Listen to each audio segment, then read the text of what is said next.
sangat putih pracaya Gusti boten sari.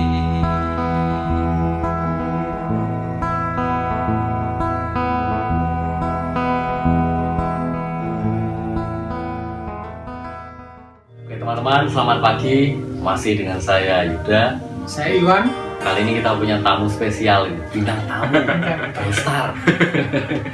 Masih ada teman baik kita, sahabat kita, kakak saya. Wah, kalau bintang tamu harusnya jangan selamat pagi, selamat malam. Selamat malam, Kan bintang.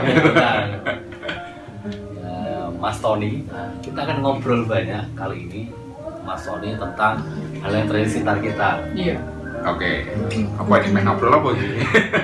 Iya, hari ini kan kita sering dikejutkan dengan adanya ini loh, muncul tambah 1, Oh, berita. tambah 6. Nah, itu. Oke, berkurang 2 gitu ya. Positif. Nah, biasanya kalau kita ngerti tambah positif, ada apa namanya di kota kita misalnya, ada yang positif COVID-19, positif corona, terus kita langsung jadi rasa ingin tahunya jadi mendadak sangat tinggi gitu. Ini siapa, ini di mana? Dan kadangkala tanpa kita sadari kita jadi berpikir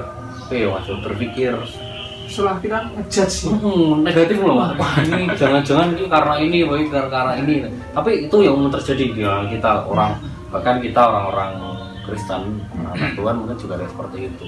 Nah kira-kira bagaimana Mas Tony saja nih sebenarnya bagaimana kita menanggapi, aku bahasa Jawa ya sebenarnya bagaimana kita menanggapi atau melihat fenomena misalnya orang-orang yang kita kenal ataupun orang yang sekitar kita kemudian terkena atau kemudian terpaksa harus mengalami ini positif COVID dan sebagainya.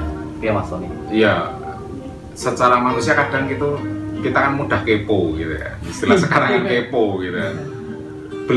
Beritanya belum muncul aja kita sudah cari-cari tahu gitu ya. Bahkan ketika sudah muncul secara resmi aja kita masih memperdebatkan gitu kan. Jangan-jangan kalau istilah Jawa lebih enak gegek, ojo-ojo gitu ya. Ya secara manusia wajar kita punya rasa seperti itu, tapi jangan berlebihan. Nah, bagaimana kalau ternyata ada orang yang kita kenal ternyata masuk dalam golongan itu gitu ya. Ya secara sosiologi, secara manusia, pertemanan itu jangan sampai justru kita menjatuhkan. Karena gini, menurut saya sekarang image atau cara pandang masyarakat itu yang perlu diluruskan gitu kan. Karena apa? Karena banyak dari kita yang masyarakat yang sehat ini melihat penyakit ini kadangkala dalam perspektif sebagai aib gitu ya. Jadi kalau ada orang yang kena, waduh seperti kena aib gitu ya, dan itu jangan sampai terpublish gitu ya. Padahal kalau kita lihat kondisi dunia ini banyak juga dulu pernah ada penyakit-penyakit yang jumlahnya lebih besar gitu ya, penderitanya gitu ya, tapi sampai tidak angka kematiannya tinggi. Padahal kalau kita lihat COVID-19 ini kan juga banyak juga yang sembuh. Banyak juga sih, terusnya banyak yang sembuh. Nah cuma masalahnya kan gini, dengan medsos yang ada ini kadangkala ada istilah, pernah dengar istilah ini enggak? A good news is a bad news. A bad news is a good news. Oh gitu ya. Kebalik. Oh gitu kebalik ya. A bad news is a Jadi good berita news. yang buruk itu adalah sebuah berita yang baik untuk dipublikasikan atau dikonsumsi gitu ya. Bahkan kalau dalam istilah pemberitaan, bagaimana kita mendapatkan berita yang bagus? Ya kategori berita yang bagus adalah berita-berita yang jelek yang diekspos. Itu kan sudah salah gitu ya. Jadi hari-hari ini yang penting kita punya cara pandang yang lebih general lah, lebih umum, lebih bijak bahwa itu bukan sebuah aib. Karena kalau kita mau tanya terus terang aja, nah, kalau ditanya balik, tentu kita semuanya juga nggak mau pengen, ya kan? Nggak mau kan? Siapa yang mau pengen sakit gitu ya? Tentu bukan berarti terus kita gegabah, wes aku kebal, aku hebat, nggak kena, nggak juga. Kita harus wise, bijak, ada protokolnya. Jadi menurut saya iman dan hikmat atau kebijakan itu juga harus berjalan berimbang gitu. Iman itu bukan berarti nekat menerjang sesuatu yang jelas ada protokolnya gitu. Tapi gini juga, kalau kita perhatikan bagaimana kalau teman-teman kita ada yang mengalami, yang menjadi bagian kita jangan menjustifikasi. Yang seringkali kan kita ngomong, wah kan mesti karena ini. Bahkan ada yang berpikir kayak gini Mas Tony, misalnya dia ada juga di kalangan kita berpikir seolah-olah kita jadi sebagai hakim yang melihat kalau ada yang terkena itu seolah-olah gegek, jangan-jangan dia punya dosa, jangan-jangan dia berbuat salah, seolah-olah itu gitu. Padahal menurut saya ya belum tentu orang-orang yang teman-teman yang terkena itu tidak lebih baik dari kita. Bahkan aku kadang-kadang juga merasa ada teman-teman yang mungkin lebih baik, lebih benar, lebih kelakuannya lebih baik daripada saya. Aku sadar diri ya. Tapi memang banyak malah justru orang-orang yang orang-orang anak-anak Tuhan malah justru yang mereka yang judge. Nah, kita Tuhan itu Apalagi evaluasi kita punya grup WA ya sekarang. Malah justru mereka banyak yang sekali seolah-olah sok tahu untuk mereka itu ini loh orangnya ini loh, padahal bukan. Bisa juga seperti itu.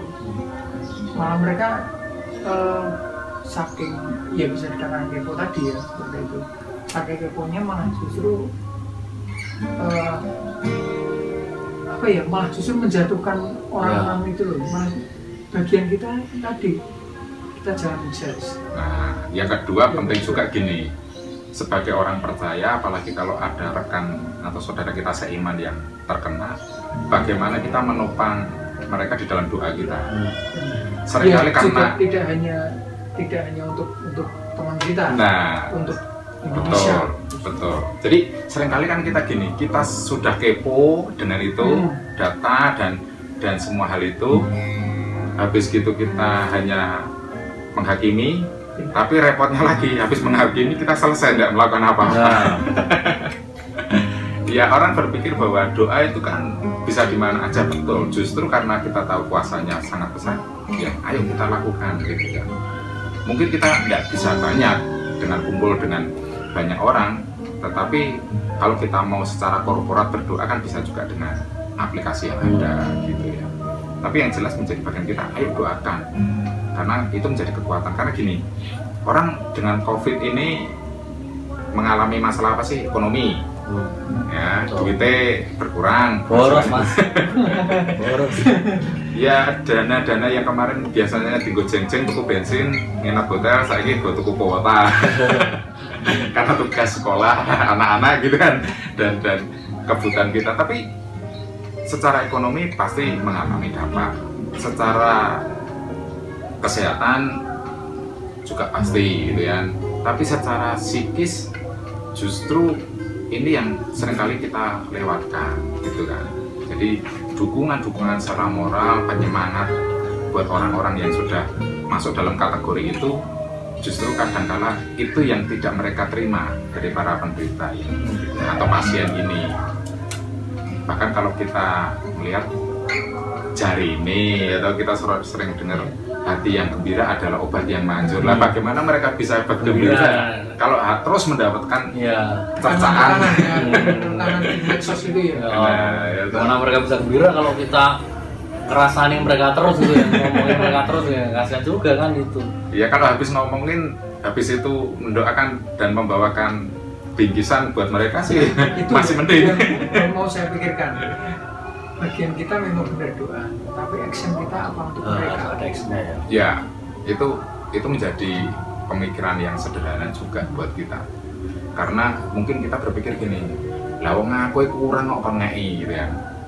Justru di dalam keterbatasan kita bisa memberi itu sebuah hal yang luar biasa. Nah aku dedet sak yuto apa ngei 10.000 itu gampang.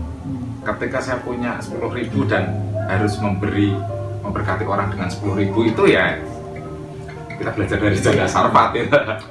Memberi di dalam kekurangan itu justru menunjukkan bagaimana kita memberi yang sejati, pemberian sejati. Pengorbanan itu pengorbanan, memberi harus ada berbanding lurus dengan pengorbanan. Ya. Oke, kalau bisa tak simpulkan nih Mas, ya, kalau kita simpulkan berarti yang pertama bahwa COVID ini bukan aib ya. Jangan sampai kita kemudian menghakimi, melihat bahwa teman-teman yang terkena COVID ini sebagai sesuatu yang aib, dan seolah-olah kita kemudian malah menghakimi bahwa yang kena COVID itu pasti berdosa dan sebagainya. Itu jangan sampai lah, artinya itu penting untuk kita pegang dalam kehidupan kita. Kemudian yang ketiga, kita juga harus belajar untuk memahami maksud Tuhan di balik ini semua. Seperti saya bilang, kenapa dia ada teman-teman kita yang terkenal, lalu kenapa kita tidak, itu bukan berarti bahwa hidup kita pasti lebih benar dan lebih bersih dari mereka, tapi Tuhan pasti punya rencana yang indah buat kita. Dan yang keempat, kita harus melakukan sesuatu ya Mas ya, harus melakukan sesuatu untuk mereka, nggak cuma sekedar ngomongin aja, tapi memberi semangat, mendoakan, tidak hanya saudara kita yang seiman, juga saudara-saudara kita semuanya kan. Kalau artinya saudara-saudara kita dalam kemanusiaan, siapapun yang ada di sekitar kita, maupun meskipun dia berbeda agama dan sebagainya, kan pikir bahwa artinya hidup kita harus punya dampak, hidup kita harus jadi impact buat orang lain. Itu Mas Tony, mungkin bisa kasih kesimpulannya Mas? Ya, jadi itu semua yang sudah kita bicarakan sangat betul gitu ya. Jadi ayo mulai sekarang kita melangkah mulai sekarang gitu ya. Jangan nunggu nanti, melangkah mulai dari sekarang. Jadi ketika kita ada kesempatan melakukan sesuatu penyemangat buat teman-teman kita, mulai dari sekarang. Yang kedua adalah mulai dari diri kita. Seringkali kita nunggu lah, konco-koncoku tidak bergerak, konco-konco kurang bantu. Jangan, mulai dari kita, sekecil apapun. Tetapi yang berikutnya adalah mulai justru dari hal-hal kecil. Ini 3 hal yang bisa kita lakukan buat orang-orang di sekitar kita, termasuk yang kalau hari ini kita tidak mengalami atau menjadi penderita dari COVID-19 ini, kita bisa melakukan ini pada rekan-rekan kita, saudara-saudara kita yang mereka sedang mengalami, sedang berjuang gitu ya. Ya, mulai dari diri kita, mulai sekarang, dan mulai dari hal kecil. Mungkin hal kecil apa sih? Ngirim WA penyemangat. Kalau kita ada berkat, kirimi berkat, ya kan? Atau mendoakan mereka, itu hal-hal kecil yang bisa kita lakukan. Karena perubahan besar itu dimulai dari sebuah tindakan kecil dan dilakukan terus-menerus. Wah, benar sekali. Itu obrolan kita di siang hari ini. Kita tadi pagi, sekarang siang. Sudah jadi siang. Gitu ya. Jadi siang. Backgroundnya saja sayup-sayup suara adzan saudara-saudara kita umat muslim. Ya, ini kan kebinekaan. Ya, ini luar biasa ini. Artinya dalam hidup, kalau kita mau jadi yang pribadi yang punya dampak, kita harus melakukan sesuatu dengan hati kita, berdoa, dan ini jadi sahabat juga untuk semua orang. Kayaknya ada lagu nih Mas ya. Persahabatan kan kekal bila Yesus beserta.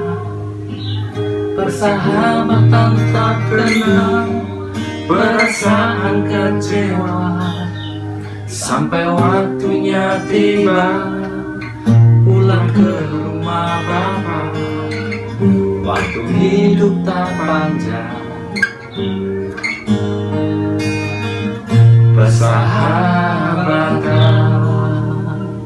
Oke, sampai ketemu lagi. Gusti mboten